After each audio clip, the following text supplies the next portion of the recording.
میرے عزیزو توحید کسے کہتے ہیں؟ اب بات آتی ہے، وجود کی بات ہو گئی، اللہ ہے اتنا تو ماننا پڑے گا، اس کے لیے تو بہت ساری دلیلیں بچے بھی پکڑ کر کے بتا دیں گے۔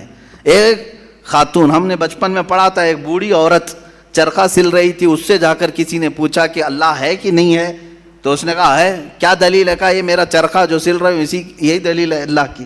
کہا کہ کیسے؟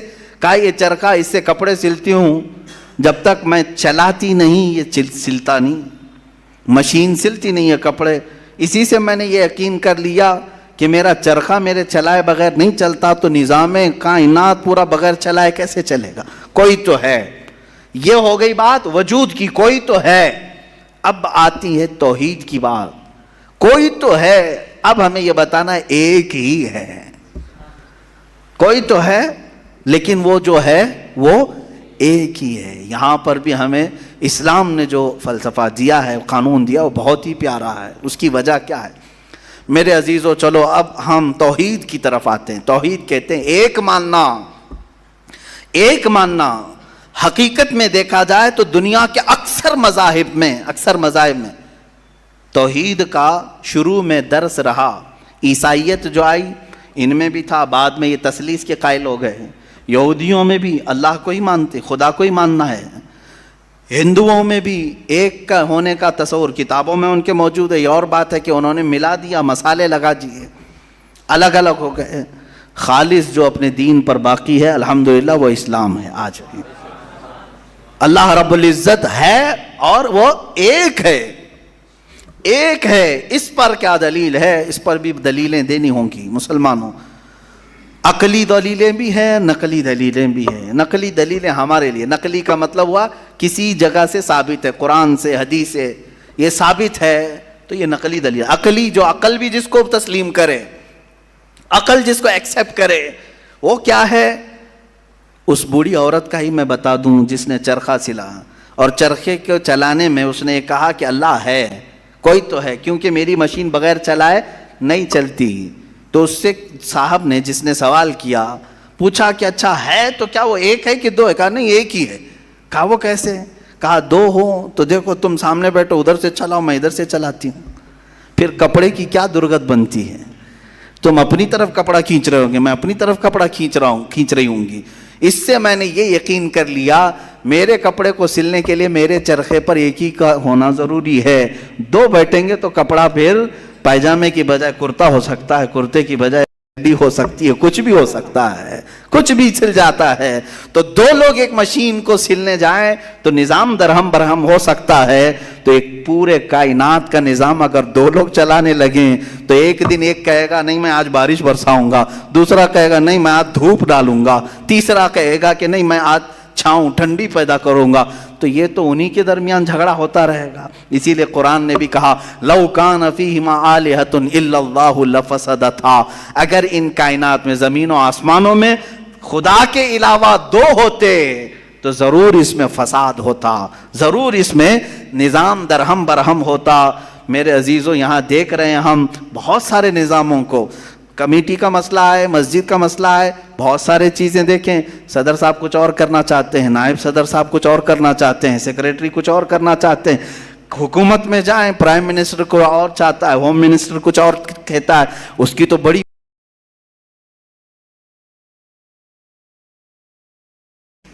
پتہ ہی نہیں ہے، لیکن نظام ایک ملک کا چلا رہے ہیں، ایک ملک کا چلا رہے ہیں۔ فساد اسی لیے ہو رہا ہے، فساد اسی لیے ہوتا ہے، اور ان کو پتہ بھی نہیں رہتا، وہ بھاشن میں کچھ اور بول کے آئے، یہ پارلیمنٹ میں کچھ اور بول کے آیا۔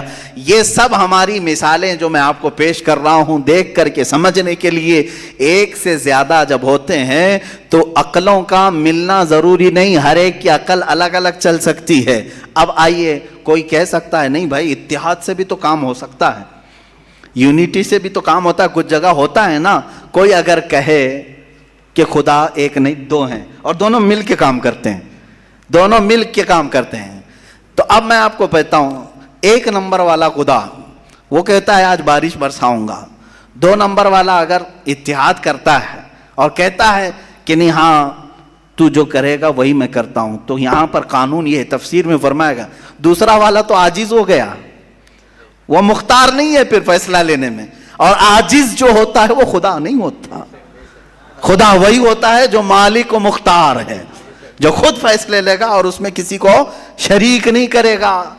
تو اگر دوسرا والا مان گیا اس کی تو وہ خود عاجز ہو گیا, اس کی اپنی نہیں چلی. دوسرے دن دوسرا چلایا اور پہلے والا راضی ہو گیا تو پہلا عاجز ہو گیا. تو خدا عاجز نہیں ہو سکتا. یہ ہمارا عقیدہ ہے. خدا وہی ہے جو قادر مطلق ہے. قادر مطلق ہر چیز پر وہ خود فیصلے لیتا ہے, خود ہی اختیار رکھتا ہے. الحمدللہ اسلام کو اتنا پاک و صاف رکھا گیا ہے. خدا کا جو عقیدہ ہے ہمارے ہاں, عقیدہ توحید ہے, وہ انسان کے ذہن کو بھی پاک و صاف کرتا ہے. انسان کا ذہن بھی پاک و صاف رہتا ہے. اگر عقیدہ توحید تمہارا ہٹ گیا, میرے عزیز و توجہ چاہتا ہوں, توحید عقیدہ سمجھ گئے, اللہ کو ایک ماننے کا عقیدہ اگر ہٹ گیا تو پھر انسان اتنا ذلیل ہوتا ہے کہ پھر وہ ہر چیز کو خدا ماننے لگ جاتا ہے, چاہے وہ چوہا ہو کہ بلی ہو کہ سانپ ہو کہ مچھر ہو, کسی کے بھی سامنے جھکنے لگ جاتا ہے.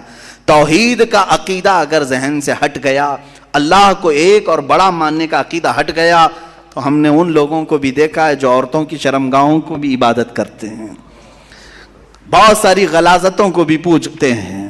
میرے عزیزو, یہ کب آتی یہ چیز؟ جب عقیدہ توحید انسان سے ہٹ جاتا ہے تو وہ بہت ہی نیچے گر جاتا ہے. اللہ تعالیٰ نے ذہنوں کو پاک رکھنے کے لیے یہ ہمیں کتنا بہترین عقیدہ دیا ہے, اور وہ ایک ہے, اور الحمدللہ مسلمان اسے آج بھی ایک ہی مانتے ہیں. کئی چیزیں ہیں, میں یہ علم الہیات پر آج بات کرنا چاہتا تھا. پہلے وجود باری تعالیٰ, اور دوسرے اللہ کے ایک ہونے پر. ایک ہونے پر سب سے بڑی دلیل یہ ہے, ایک سے زیادہ ہوں گے تو نظام درہم برہم ہو سکتا ہے, اور اب تک نظام درہم برہم نہیں ہوا. اس کا مطلب ہے کہ ایک ہی چلا رہا ہے, ایک ہی چلا رہا ہے. سورج کو جس طرح سے اس نے سالوں سے چلایا ہے, چاند کو جس طرح چلایا ہے, موسموں کا آنا جانا. قرآن خود یہ کہتا ہے, میں نے آیت خطبے کے بعد یہی تلاوت کی, ان فی خلق السماوات والارض واختلاف اللیل والنہار, بے شک زمینوں کی پیدائش میں, آسمانوں کی پیدائش میں, اور رات و دن کے آنے جانے میں تمہارے لیے بہت بڑی نشانیاں ہیں کہ ایک ہی ہے, ایک ہی ہے جو اس کو اپنی مرضی سے بنایا ہے, اپنی مرضی سے بنایا ہے. عزیزان گرامی وقار, ہندوؤں میں بھی ایک ہونے کا عقیدہ تھا کہ ایک خدا ہے. بہت ساری کتابیں ہیں جس کو میں نے پڑھا ہے جس میں کہا گیا ہے سنسکرت میں کہ وہ ایک ہی ہے, ایک ہی ہے. لیکن ہوا یہ کہ بعد میں ان تعلیمات میں مکسنگ کیسے آئی.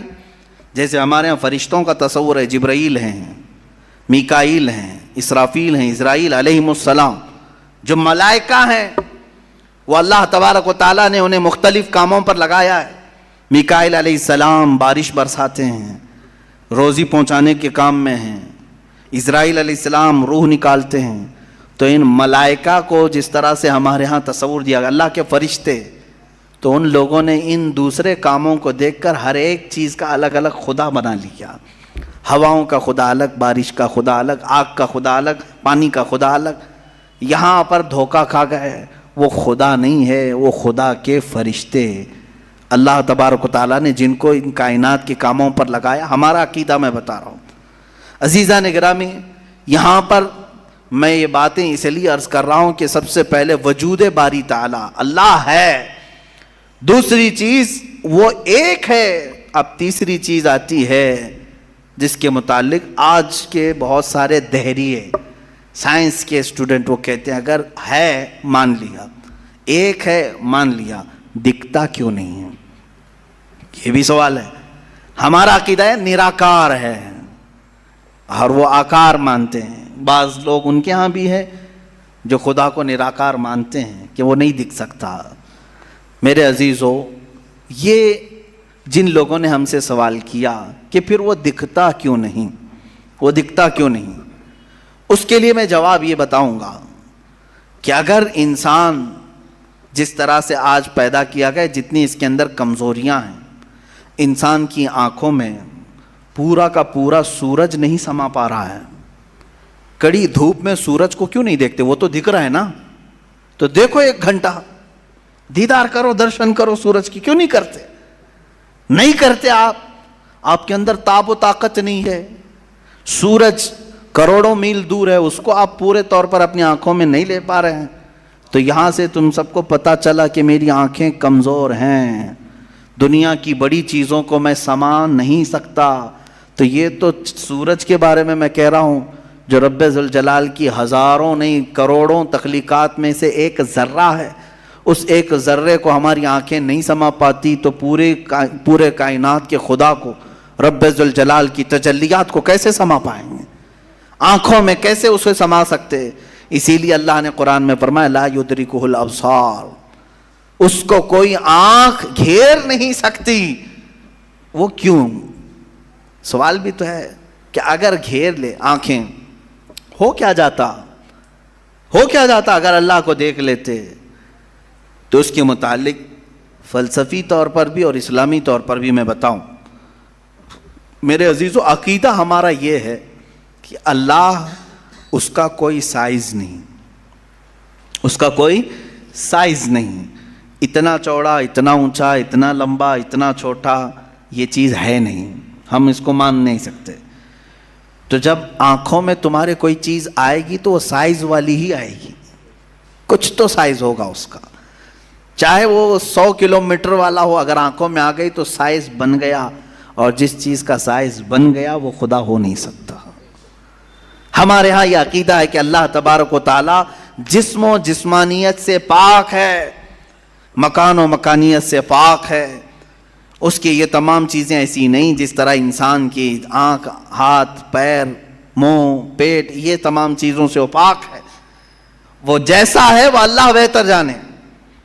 لیکن انسان کی دنیا میں آنکھیں اس چیز کو سما نہیں سکتی, اور جو چیز اس کی آنکھوں میں سما گئی وہ خدا ہو نہیں سکتی. اس کے لیے ایک فارمولہ میری طرف سے لے کر کے جاؤ, جس چیز کو بھی دیکھا کسی نے دنیا میں سوائے رسول اللہ کے, میرے آقا صلی اللہ علیہ وسلم ایکسیپشن میں بتا رہا ہوں, حضور کو چھوڑ کر کے پوری کائنات کی بات کر رہا ہوں, جس نے کسی چیز کو دیکھا وہ خدا ہو نہیں سکتا. ام المومنین عائشہ صدیقہ نے بھی فرمایا ہے کہ جس نے بھی یہ کہا کہ خدا کو یہ دیکھا ہے ظاہری آنکھوں سے, کھلی آنکھوں سے, وہ سب سے بڑا جھوٹ بولا ہے, دنیا کا سب سے بڑا جھوٹ بولا اس نے. اب یہ بات میں اسی لیے عرض کر رہا ہوں کہ ہو سکتا ہے تمہارے تک بھی آ جائے وہ بھیجے میں خدا دکھانے والے پیر صاحب. ہاں, کچھ لوگ خدا کو دکھا کر کے مرید کرانا چاہتے ہیں اور تانا مارتے ہیں, ارے میاں ہم تو دکھا کے مرید کرتے ہیں. دکھا کے کس کو؟ بکرے کے بھیجے میں دکھا کر کے. میاں ان کو یہیں خدا مل رہا تھا, معاذ اللہ رب العالمین, کلیجے میں نہیں, پھیپڑے گردے میں نہیں. جس چیز کے کھانے کا شوق پیر صاحب کو ہوا وہاں خدا دکھانا شروع کیا. نعوذ باللہ من ذالک, استغفر اللہ. یہ نہایت ہی جہالت ہے اور زندیق لوگ ہیں. میں آپ سب سے یہ کہنا چاہوں گا, جو اس طرح کی بات کرے اس سے یہ کہو کہ پیر صاحب بڑے ہیں کہ موسیٰ علیہ السلام بڑے ہیں. کون ہے؟ موسیٰ علیہ السلام بار بار کہتے رہے مولا تو اپنا دیدار کرا دے, اور قرآن کہتا ہے لن ترانی, تم مجھے ہرگز نہیں دیکھ سکتے. اور پھر موسیٰ علیہ السلام نے اصرار کیا تو اللہ نے انہیں کوہ طور پر بلایا. اور یہ سب سنتے ہیں نا, معراج کے واقعے میں بھی سنایا جاتا ہے. موسیٰ علیہ السلام کو سوئی کے ناکے کے برابر ایک تجلی دکھائی گئی, پہاڑ پورا جل گیا, آپ بے ہوش ہو کر گر پڑے. پیر صاحب ابھی بھی بے ہوش نہیں ہو رہے. موسیٰ علیہ السلام جلیل القدر پیغمبر ہیں, نبی ہیں, وہ تجلی ہلکی سوئی کے ناکے کے برابر کی نہیں دیکھ سکے. تو ان سے سوال کرو, آپ بڑے کہ موسیٰ علیہ السلام بڑے؟ آپ کے اندر اتنی پاور کہاں سے آ گئے؟ آپ پورے بھیجے میں دکھانے کی بات کرتے ہیں, نہایت ہی گمراہی کی بات ہے.